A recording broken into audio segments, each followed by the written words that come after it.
Oh, we're canceling your kids' Christmas gifts budget issues, Dad texted. But brother's kids got iPads, watches, designer shoes. I took my kids to Aspen, posted photos. Niece, why didn't you invite us? I replied, budget issues.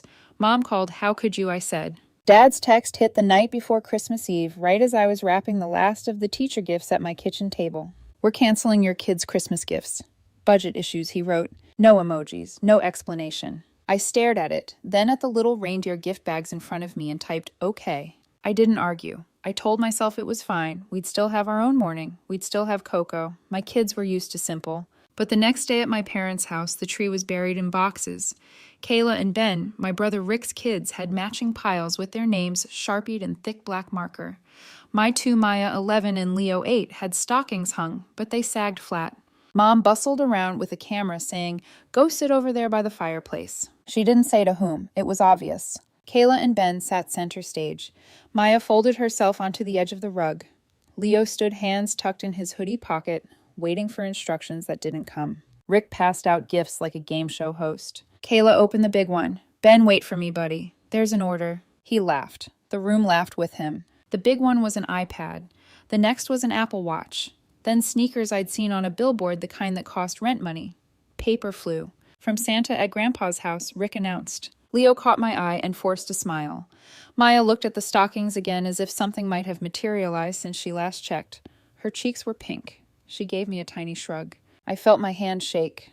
I sat on my fingers so I wouldn't do something dumb like knock over a tower of boxes. Budget issues. Dad said to me not quietly, as if to make sure everyone heard. We had to concentrate on the little ones. Maya blinked. She's not little anymore, but she's still a child. Leo tugged on a bow left behind and made it into a bracelet.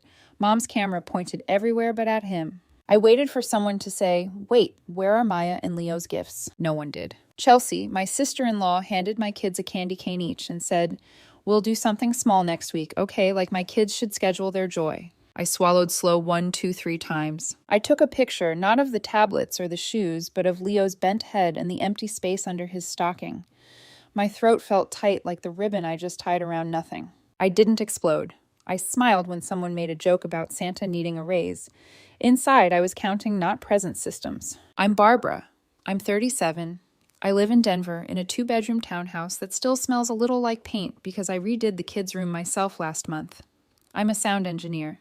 It's not glamorous. It's a lot of rolling cables, labeling XLRs, and coaxing feedback out of monitors in bars and small theaters. I work nights, weekends, holidays. I also freelance for a couple venues in the mountains when I can snag the load in. It pays the bills if I'm careful. I'm divorced. The kids are with me most of the time. I've always been good with money in my family. Translation.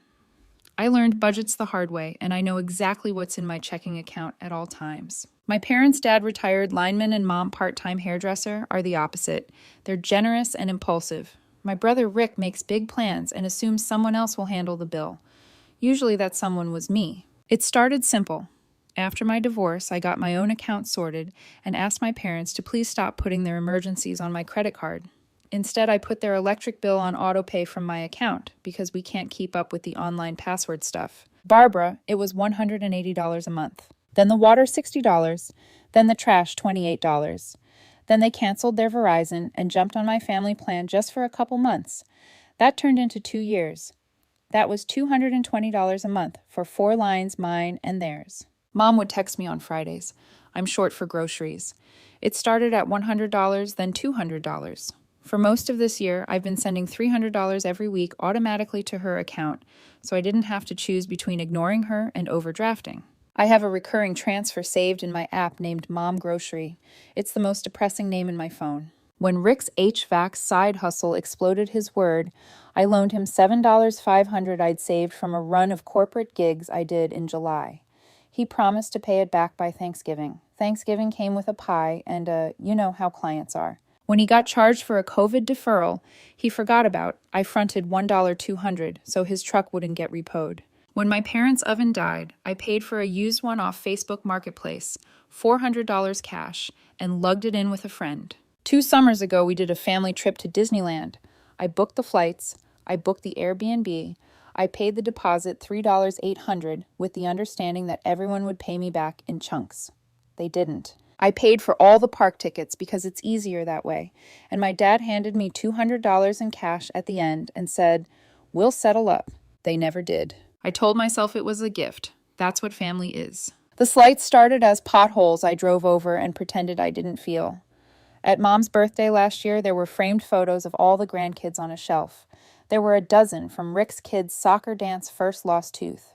There were 2 of mine, both from 5 years ago. When I texted a picture of Maya's honor roll certificate, Mom wrote, "Proud of all my grandkids," then posted photos from Kayla's recital. Cousin's Day was always scheduled on Sundays when I had a load-in in Boulder. They took pictures at the zoo and texted them to me after. When I asked, Mom said, "We figured you'd be tired." Last spring, Tyler, my ex, was supposed to take Leo to a Rockies game with my dad and Rick and Ben. At the last minute, Tyler had to work, so I asked if I could bring Leo so he wouldn't miss it. Dad said, "We only have 4 tickets, but they took neighbor Ryan's kid instead because he's right here." Leo watched the whole game on TV at my place with the Rockies cap on his head and kept saying, "Maybe they'll wave at the camera and I'll see them." He was 8. Of course he said that. 3 months ago, Rick asked for $5,000 to get ahead before winter work. I said no. I was kind this time, not apologetic. "I need a cushion," I told him. "I need to stop being the bank." He didn't call me for 2 weeks. When he finally did, everything had a new sharpness to it. Little digs about my artsy job and how I don't understand real life. He joked in front of my parents. "She's rich, but all her money must be in cables." When Dad texted, "We're canceling your kids' Christmas gifts. Budget issues," I felt the click. Budget issues have never been a problem when it was me asked to cover brunch or a plumber or an oil change. Budget issues in our family were code for, "We're mad you won't save us again." Still, I went because every year we do stockings at their house because I believed my kids could swallow one more little thing and we'd be okay because I thought maybe they'd bought something small because I keep giving them chances. When I watched Kayla unbox her second device and my kids got candy canes, I understood that the chance I had given them had been turned into a weapon. It wasn't about the iPads. It was the public eraser. It was the empty stockings under the same roof where my direct deposit had paid the lights last week. It was Dad saying little ones like mine didn't count. We made it through lunch. Ham and scalloped potatoes. Rick made a joke about how Santa must have gotten laid off. Dad told a story about when we were kids and we got oranges in our stockings and were happy. Simple times, he said to my kids as if they'd been demanding a pony. Maya helped Mom clear plates and got a thanks hun without eye contact. Leo stacked the wrapping paper into a volcano and asked if he could donate it to the recycling bag. "No, just toss it," Chelsea said, pointing to the bin. He flushed and did it. I kept my breath slow. I cut cake no one wanted. I helped Leo tie his shoe when the lace broke. He said, "That's okay. I can double knot the other one." He was trying to make me feel better. That hurt worse than the empty stocking. On the drive home, the sky over 6th Avenue was low and gray. My wipers squeaked. Maya stared out her window with her earbuds in and didn't press play. Leo held the candy cane in his lap like it would break if he breathed on it. "It's not a big deal," Maya said finally without looking at me. "I know," I said, and my voice came out too even. I didn't want to teach them that meanness was small. I also didn't want to dump my hurt into their laps like hot coals. "We'll do our presents at home in the morning and pancakes," I said. At home, our tree was lopsided and our ornaments were paper and felt. There were 3 gifts under it, wrapped in brown packing paper Maya had decorated with her markers. A secondhand keyboard I got for $60 off a Facebook group from a college kid moving out. A watercolor set, a Lego kit. I put hot chocolates on the stove and stirred it in circles so the milk wouldn't stick. Leo asked if we could have 2 marshmallows each. 3, I said, and he grinned his first real smile all day. When they went to bed, I sat at the kitchen table, opened my bank app, and stared at my scheduled transfers. There it was. Mom grocery, $300. Next transfer, $129. The schedule said, repeats weekly Friday. I had started the automation because I was tired of the begging, the storytelling, the guilt. I had told myself it was easier. It was also making me complicit in the way my kids were getting taught they were less. I tapped at it. It asked change or cancel. I pressed cancel. A window popped up. "Are you sure you want to cancel this recurring transfer?" My thumb hovered. My stomach flipped. I pressed yes, cancel. A little green check mark appeared.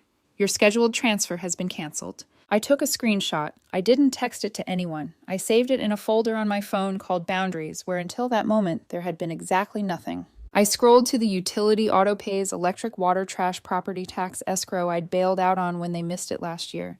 Lines of my life where I decided that helping meant removing all friction from theirs. I didn't touch them. One clean move, no threats, no notes, no explanations. Then I opened my other tab, the one I use when I need to remind myself there is a big world beyond my family. Ski rentals, lift tickets, cheap Airbnbs, and snowmass. Last-minute deals. I had a little extra from a corporate holiday party I mixed last week. I hadn't promised it to anyone. There was a 2-night cancellation at a small condo in Aspen. It wasn't fancy. The listing had laminate counters and a photo of a couch with a blanket spread to hide the worn spot. There were bunk beds. It was $219 a night plus cleaning. Total $548. The ski school for kids had 2 cancellations, $125 each for a half day. Rentals were $40 per kid per day. Gas, snacks, cocoa. It would be tight, but possible. I booked it. I didn't tell the kids yet.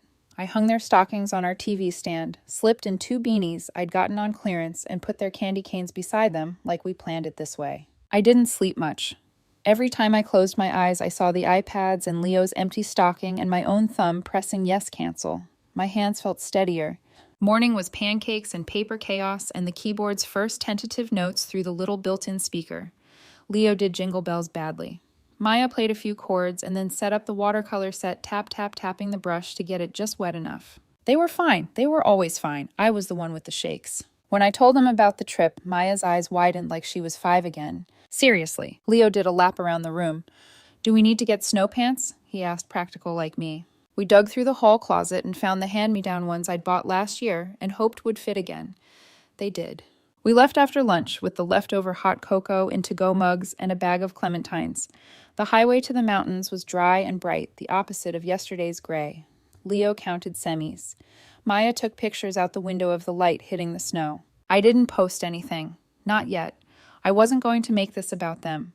I was going to make it about my kids. Aspen was good in the way that simple can be good. The condo was small and creaky. The kids' bunk bed had a wobbly ladder. The baseboards needed paint. Nobody cared. We ate noodles out of mugs and watched a movie on my laptop, all 3 of us, under the blanket that hid the couch's worn spot. In the morning, we layered up and shuffled into rental boots. Leo looked like a marshmallow. Maya looked like she'd stepped into another life she never thought would fit her. Ski school was half chaos, half magic. I watched from the lodge with a coffee that cost too much and let myself not think. Leo waved at me every time he came down the baby slope. Maya pretended she didn't see me, then quietly waved when she thought no one else would. I took a video. For once, it was just for us. That night, I posted a few photos. The kids grinning pink-cheeked in beanies holding their lift tickets like badges. A plate of the world's most expensive fries. The view from the top where you can see the trees like someone dusted sugar on them. I wrote a quiet caption, "First time in Aspen. Proud of my little skiers." An hour later, my phone buzzed. Kayla, my niece, commented, "OMG, so cool. Why didn't you invite us?" I typed, erased, typed again. Then I wrote budget issues. I added a snowflake emoji because I'm weak, but I left it there. It didn't take long. My mother called. I let it ring twice, then answered. "How could you?" she said. No hello. "How could you take your kids skiing?" I said, "Level, how could you say that to Kayla?" "She's a child," she snapped. "So are Maya and Leo," I said. "I'm done funding a family my kids aren't part of." "Oh, stop it. You're being dramatic. You know we love them." I saw what I saw. "Your father already explained," she said, and I could hear Dad in the background saying something about a tight year, and everyone's cutting back. Everyone, I asked. Did the budget issues apply to the iPads and the watches? Silence. Then Mom sighed. "We see Rick's kids more. It's just different. Your schedule." "My schedule paid your electric last week," I said. I kept my voice steady. "Mom, the weekly transfers are done. Please remove my card from any account you still have it on. I'm not your backup bank anymore. You did what barked Dad from somewhere behind the phone. Are you punishing your mother?" "I'm protecting my kids," I said. "We won't keep showing up to be erased." "Who put you up to this?" Mom asked. "Is this Tyler your therapist?" "No one put me up to anything. I watched my kids be left out under my own money lights. I made a decision." "So you're going to let us starve?" Mom's voice went thin the way it goes when she tries to make me 10 again. "You're not going to starve," I said. "You'll do what adults do. Cut back. Ask the person whose kids got the iPads to help since he seems to be flush." "You're trying to start a fight," said Dad. "This is underhanded." I clicked a button, I said.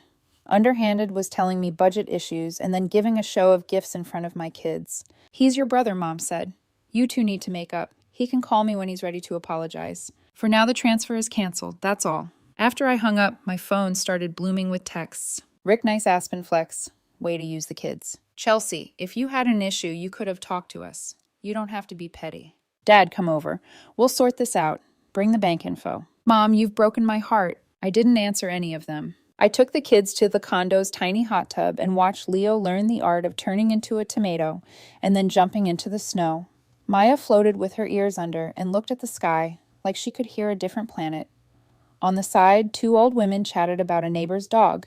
It was the most normal I'd felt in months. When we got home, the fallout kicked in properly.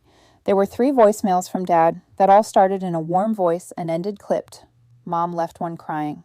Rick sent me a screenshot of a Venmo request he'd sent to our cousin for $50 with lunch and a note. Look, I'm asking other people happy. I didn't reply. Chelsea came to my door with a casserole and a speech. Can we not make this weird for the kids? Kayla's in tears. I let her talk. When she took a breath, I said, I'm not making anything weird. I'm not going to fund a system that leaves my kids out. When they're treated like grandchildren, I'm happy to participate. Until then, I'm paying for my home. You think we're bad people, she said. I think you made a bad choice, I said. I made a different one. She asked if she could at least leave the casserole. I took it. It was heavy. I said thank you because it was food and because we aren't enemies. We're just not allies anymore. The text kept coming for a few days and then slowed. I saved a simple response in my notes app so I didn't have to argue every time. It said, I'm not your backup bank. I won't fund a family my kids aren't part of. I copied and pasted it when needed. If someone asked for details, I said the transfer is canceled. That's all. A bright thread among the gray. My cousin Tasha, who's always been the quiet one at gatherings, texted, I saw your post. I've seen a lot of little things over the years. Remember when they took Ben to Monster Jam instead of Leo? You're doing the right thing. We're around if you need a different family to come to movie night. My friend Jen from the venue sent me a screenshot of their open call board for New Year's. Want a shift? Pays well. I took 2. It felt good to say yes to something that paid me money and didn't make me feel like I was paying in pieces of myself.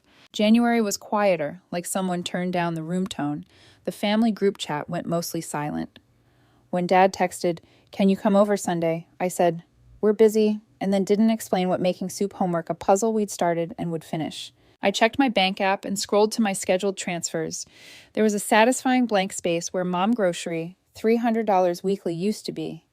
No scheduled transfers, the little message said.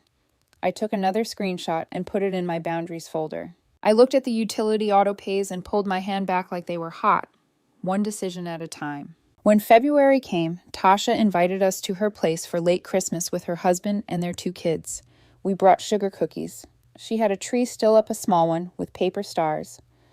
There were a couple gifts for my kids, a puzzle and a book, and no speeches. The kids piled onto the floor and built the puzzle together. No one said little ones. No one said budget issues. When Leo's shoelace broke again, Tasha handed him a new lace from a drawer because she's a mom and she has a drawer for everything. By spring, Mom tried again. We miss you, she texted. We'll make it right next year. I said, we'll see, and meant it. A month later, I got a group text from Dad with a link to a GoFundMe for new roof fund. I scrolled past. I sent him a website for a contractor who does payment plans instead. In December, when the air turned sharp, the kids asked if we were going to our mountains again. I said yes if we can make it work. I picked up extra shifts. I sold a guitar pedal I wasn't using. We didn't invite anyone. We didn't post from the top this time. We posted a picture of the hot cocoa in our mugs, marshmallows melting into little clouds. Kayla liked it. She didn't comment. Sometimes things pass through you and leave just a shape. On Christmas Day, we stayed home. I set the table with the mismatched mugs and the felt runner Maya made in art class. 2 folding chairs sat empty at the end because I couldn't bring myself to cram them in the closet yet. I thought about inviting my parents again and deciding that if they didn't bring the tone, they could come. I didn't. Not this year. Not for my first year of calm. We ate pancakes and then eggs when we wanted something salty. We FaceTimed Tyler and his parents. They made faces at the kids and said they were proud of their turns on the little hills. Maya opened a small metronome I found for her keyboard. Leo opened a secondhand science kit. He made a volcano on a cookie sheet and didn't ask anyone if it was okay. Later, the doorbell rang. It was Tasha and her kids in Beanie's cheeks pink. They'd been sledding at the park and had stopped by with an extra pie, apple. Tasha said my oven went rogue, but it tastes fine. The kids thudded inside, snow on their boots, excited to see each other. Maya showed them her watercolor. Leo showed them the keyboard and played the 3 chords he knows like they're a concert. Everyone clapped. It wasn't a show, it was a home. I checked my phone one more time. One text from Mom sent at 8:00 a.m. Merry Christmas. I replied, Merry Christmas. That was it. No accusations, no budget talk. I walked back to the table. I cut the pie. The chairs were still empty. We didn't talk about who wasn't there. We talked about sledding and the best hot cocoa ratios, and a silly dog at the park who tried to chase a sled down the hill and slid into a bush. When the house was quiet that night, and I was doing that last sweep of cups and socks, I opened my boundaries folder on my phone. 2 screenshots. Yes, cancel. No scheduled transfers. I didn't feel triumphant. I felt like someone who found the light switch in a room. She thought she had to sit in the dark forever.